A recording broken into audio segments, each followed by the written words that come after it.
வணக்கம். நிறைய காய்கறிகள் நம்ம ஆரோக்கியத்துக்கு எடுத்துக்கிட்டு இருக்கோம். அதுலேயும் கீரை வகைகள் அப்படின்னா பல வகைகள் இருக்குது.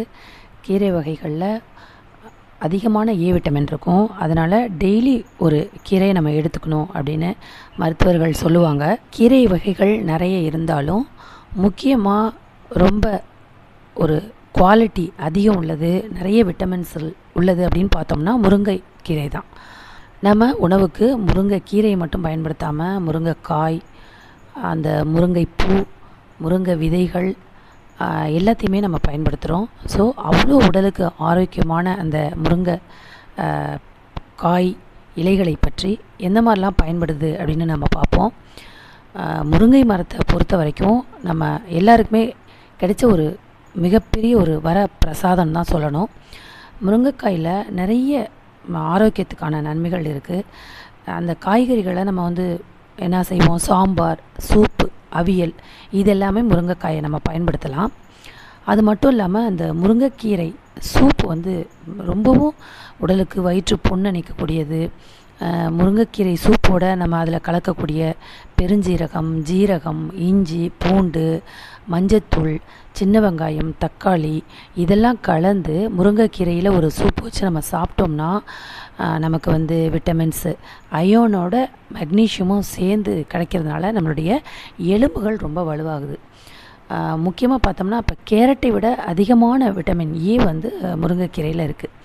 பாலை விட அதிகமான கால்சியம் முருங்கைக்கீரையில் இருக்குது. கீரைகளை விட அதிகமான இரும்பு சத்து முருங்கைக்கீரையில் இருக்குது. ஆரஞ்சை விட அதிகமான விட்டமின் சி முருங்கைக்கீரையில் இருக்குது. அது மட்டும் இல்லாமல் வாழைப்பழங்களை விட அதிகமான பொட்டாசியம் இந்த முருங்கைக்கீரையில் இருக்குது. இது போன்ற முக்கியமான ஊட்டச்சத்துக்கள் மற்ற பொருள்களில் இல்லாததை விட இதில் அதிகமாக இருக்குது. அதுக்கடுத்தது பார்த்தோம்னா ஊட்டச்சத்துக்கள் நோய் தொற்றுலேருந்து நம்மளை பாதுகாக்குது. பொட்டாசியம், பாஸ்பரஸ், துத்தநாகம், மெக்னீஷியம் போன்ற தாதுக்கள் அதிகமான அளவு இதில் இருக்குது. நம்மளுடைய எலும்புகள் ஆரோக்கியமாக இருக்கணும்னா முருங்கைக்காய் கண்டிப்பாக சாப்பாட்டில் சேர்த்துக்கணும். கால்சியம், இரும்பு சத்துக்கள் இருக்குது. நம்மளுடைய எலும்புகள் ரொம்ப வலுவாக இருந்தால் தான் நம்மளுடைய ரெகுலர் ஒர்க்கெலாம் நம்ம நல்லா பண்ண முடியும். சில பேர் ரொம்ப சோர்வாக வீக்காக ஃபீல் பண்ணாங்க, என்னால் இந்த வேலைகள்லாம் செய்ய முடியல அப்படின்னு நினச்சாங்கன்னா அவங்களுக்கு என்ன சொல்லுவாங்கன்னா பெரியவங்க, முருங்கைக்கீரை சூப் வச்சு கொடு, முருங்கைக்காய் அதிகமாக சாப்பாட்டில் சேர்த்துக்கோ அப்படின்னு சொல்லுவாங்க. என்ன காரணம் அப்படின்னா அதில் பாஸ்பரஸ், துத்தநாகம் போன்ற தாதுக்கள் முதுமையிலும் எலும்பு மற்றும் மூட்டுகளை ரொம்ப ஹெல்த்தியாக வச்சுருக்கோம். அது மட்டும் இல்லை, எலும்பு உருக்கி நோய் போன்ற நோய்கள்லாம் வராமல் நம்மளை பாதுகாக்கும். முருங்கைக்காயில் உள்ள சத்துக்கள் சர்க்கரை நோயால் பாதிக்கப்பட்டவங்களுக்கு ரொம்பவும் ஒரு ஹெல்ப்பாக இருக்கும். அது மட்டும் இல்லாமல் சிறுநீர் பையில் உள்ள நச்சுக்களை அகற்றி இரத்த சர்க்கரை அளவை கண்ட்ரோலில் வச்சுக்கும்.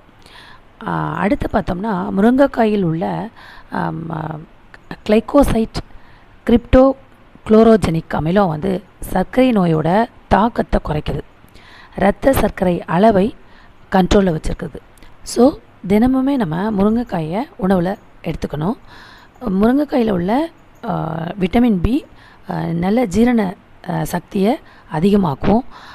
நல்ல ஜீரணமாகிறதுனால அதில் உள்ள நார்ச்சத்து, மலச்சிக்கல், அசிடிட்டி அது போன்ற அந்த வயிறு சார்ந்த பிரச்சனைகள்லாம் இல்லாமல் நம்ம உடலை ஹெல்த்தியாக வச்சுருக்கோம். அதுக்கப்புறம் அல்சர் இதெல்லாம் வரவே வராது. ஏன்னா அந்த முருங்கைக்காய், அதாவது முருங்கைக்காய் மற்றும் முருங்கைக்கீரை சூப்பு நம்ம சாப்பிட்றதுனால அல்சர் ப்ராப்ளம் வரவே வராது. ஒரு நாள் விட்டு ஒரு நாள் முருங்கைக்கீரை சூப் சாப்பிட்டோம்னா அந்த வயிற்று புண்கள், வாய் புண்கள் இதெல்லாம் கண்டிப்பாக வராது.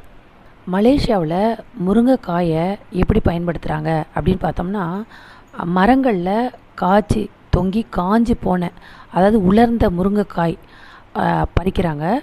அதில் நம்ம போய் அந்த இவ்வளோ காஞ்சி போன முருங்கைக்காயை எதுக்கு பயன்படுத்துகிறாங்க அப்படின்னு பார்த்தோம்னா, அந்த உலர்ந்து போன விதைகளை அவங்க சாப்பிட்றாங்க, உணவில் எடுத்துக்கிறாங்க. என்ன காரணம் அப்படின்னா ஹை பிபி, அதாவது உயர் ரத்த அழுத்தம் வராமல் இருக்கணும்னா உலர்ந்த முருங்கைக்காய் விதைகளை நாங்கள் சாப்பிட்றோம் அப்படின்னு அந்த மக்கள் சொல்கிறாங்க. பாரம்பரியமாகவே நாங்கள் இதை சாப்பிட்றோம். கீரைகளில் பொதுவாக அவங்க எடுத்துக்கிறாங்க, ஆனாலும் இந்த முருங்கை விதையை உணவில் எடுத்துக்கிறாங்க. முக்கியமாக சித்த மருத்துவத்தில் முருங்கை பற்றி ஒரு பாடல்களை எழுதியிருக்காங்க சித்தர்கள். சித்தர்களுக்கு வந்து நிறைய இப்போ உள்ள சயின்டிஃபிக் ரீசன்ஸ்லாம் தெரியாது. முருங்கை இலையில் உள்ள கண்ணை காப்பாற்றக்கூடிய பீட்டா கரோட்டின்கள் இருக்குது அப்படிங்கிறது அந்த காலத்தில் சித்தர்களுக்கு தெரியாது. ஆனாலும் கண் நோயை போக்க முருங்கை இலை முருங்கைக்காய்களை சாப்பிடணும் அப்படின்னு அவங்க சொல்கிறாங்க. கண் நோய்களை கண்ணில் பவர் அதிகமாக வரணும் அப்படின்னு சொன்னால் அதுக்கு ஒரு விஷயத்தை ஃபாலோ பண்ணுறாங்க நம்ம நாட்டில். என்னென்னா, பீட்டா கரோட்டின் நிறைந்த தினை அரிசி சாதத்துக்கு முருங்கைக்காய் சாம்பார் வச்சு தொட்டுக்கிறதுக்கு முருங்கைக்கீரையை பாசிப்பருப்போட சமைச்சு சாப்பிட்டோம்னா, அதோடு சாப்பிட்டு முடித்த பிறகு பப்பாளி பழத்துண்டுகளும் சாப்பிட்டா விட்டமின் ஏ சத்து குறைபாட்டினால் வரக்கூடிய பார்வை குறையை கண்டிப்பாக சரி செய்யலாம் அப்படின்னு நம்ம நாட்டில் ஒரு பழக்கமே இருக்குது. நம்மளுடைய முன்னோர்கள் இதை ஃபாலோ பண்ணியிருக்காங்க. நம்ம நாட்டில் முருங்கை இலையில் ஒரு பொடி செஞ்சு மிகப்பெரிய பிஸ்னஸை நிறைய பேர் பண்ணிகிட்ருக்காங்க. இது வந்து வெளிநாட்டிலலாம் அந்த முருங்கை மரம் கிடையாது. வெளிநாடுகளுக்கு ஏற்றுமதி ஆகிறதுனால அங்கே இந்த முருங்கை பொடியை பொரியலில், குழம்புல எல்லாத்துலேயும் இட்லிக்கும் தொட்டுக்கிட்டு சாப்பிட்றாங்க. அந்தளவுக்கு இந்த முருங்கை பொடி வந்து அவ்வளோ நல்லது. இவ்வளோ விட்டமின்ஸு, இவ்வளோ மினரல்ஸ் இதில் கிடைக்கிறதுனால அவங்க பொடியை காஸ்ட்லியாக கொடுத்து வாங்கி சாப்பிட்றாங்க. ஆனால் நம்ம வீட்டு வாசலில் இருக்கிற முருங்கைக்கீரையை சூப்பு போட்டுக்கிறதுல அதிகமான அளவு அதை நம்ம அலட்சியப்படுத்திடுறோம். அதே சமயம் இங்கேருந்து வெளிநாட்டுக்கு ஏற்றுமதியாகி வெளிநாட்டவர்கள்லாம் இங்கேருந்து போயிருக்கிற இந்தியர்கள் எல்லாருமே அந்த முருங்கைக்கீரைக்கும் அந்த முருங்கையிலேருந்து செய்யக்கூடிய பொடிக்கு அவ்வளோ இம்பார்ட்டன்ஸ் கொடுக்குறாங்க. அது எப்படின்னு பார்த்தோம்னா, முருங்கைக்கீரையை வறுத்துட்டு பொடி பண்ணிக்கிறாங்க. முருங்கைக்கீரையை வெறும் வானிலையில் வறுத்துட்டு அப்புறம் கொஞ்சம் எண்ணெய் சேர்த்து உளுந்து, கடலைப்பருப்பு இதெல்லாம் வறுத்துக்கணும். அது கூட பூண்டு, மிளகு, ஜீரகம், புளி, உப்பு, மிளகாய் வற்றல் இதெல்லாம் சேர்த்து பொடி பண்ணி முருங்கை இலையோடு சேர்த்து இது எல்லாத்தையும் ஒன்றா பொடி பண்ணோம்னா இட்லிக்கு சாப்பிட்லாம். நம்ம எல்லா பொரியல்லையும் கொஞ்சம் போட்டுடலாம், சாம்பாரில் போடலாம், சூப்பில் போடலாம். இது போன்று செஞ்சு வெளிநாட்டுக்கு ஏற்றுமதி பண்ணுறாங்க. அட்லீஸ்ட் நம்ம வந்து நிறைய செய்யலைனாலும் நமக்கு தேவையான அளவு முருங்கைக்கீரை பொடி கூட செஞ்சு நம்ம வச்சிட்டோன்னா எல்லா நாட்களிலும் முருங்கைக்கீரை சில நேரங்களில் மழை காலங்களையும் பனிக்காலங்களையும் மஞ்சள் கலராக பழுதாயிடும். அந்த நேரத்தில் அதை யூஸ் பண்ண முடியாது. நம்ம வெயில் காலத்தில் கொஞ்சம் பொடி பண்ணி புரட்டாசி மாதத்தில் நல்ல வெயில் அடிக்கும். அப்போ நம்ம இந்த முருங்கைக்கீரை பொடியை செஞ்சு வச்சுட்டோன்னா மழை காலங்கள்லேயும் பனிக்காலங்கள்லேயும் நமக்கு விட்டமின் டெஃபிஷியன்சி, அந்த எலும்பு ப்ராப்ளம்லாம் வரும். நம்ம குறுக்கி படுப்போம், குளிருதுன்னு சொல்லிட்டு படுக்கும்போது எலும்பு வலியெலாம் இருக்கும். அதெல்லாம் சரியாகிறதுக்கு இந்த முருங்கைக்கீரை பொடி ரொம்ப முக்கியம். அப்படி நம்ம அந்த முருங்கைக்கீரை பொடியை சேர்த்துக்கிட்டோம்னா நமக்கு ஒரு நல்ல ஒரு ஆரோக்கியமான உடல்நிலை இருக்கும். ஸோ முருங்கைக்கீரையை தினமும் நம்ம உணவில் எடுத்துப்போம்.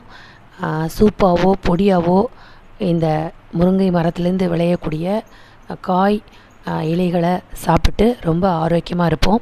நீங்கள்லாம் முருங்கைக்கீரையை பொரியலாக சாப்பிட்றீங்களா, சூப்பு செஞ்சு சாப்பிட்றீங்களா, எந்த மாதிரிலாம் பயன்படுத்துகிறீங்க அப்படின்னு கமெண்டில் சொல்லுங்கள். நன்றி.